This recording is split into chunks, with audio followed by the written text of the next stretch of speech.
La deuxième étape du Tour de Savoie Mont-Blanc est partie ce vendredi matin de Valseny. Ce sont 105 coureurs qui étaient au départ de cette deuxième étape de cette fameuse course cycliste au profil montagnard. Parmi eux, de nombreux jeunes très prometteurs pour l'avenir et qui courront très certainement avec les plus grands noms du cyclisme international dans quelques années. Le Tour de Savoie-Mont-Blanc, c'est une épreuve internationale cycliste qui se passe sur les deux départements, Savoie et Haute-Savoie. C'est la 19e édition.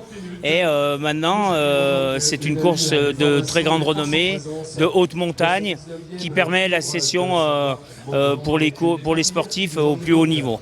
Le profil de l'étape, c'est peut-être l'étape qu'on pense être la moins dure, mais comme elle est longue, 190 km, je pense que sur le final, avec une dernière ascension sur le mont Sanctionex, ça risque de faire des dégâts. Et des jeunes très prometteurs, puisque on a un Colombien que tout le monde annonce comme le futur Quintana, mais comme Jensen qui gagne hier, c'est des gens qui sont capables d'être dans les équipes Pro Tour et qui justement aujourd'hui ont un avenir un peu tout tracé quand ils se permettent de gagner une étape comme celle d'hier avec le passage au col de l'Iseran et l'arrivée à Ossois.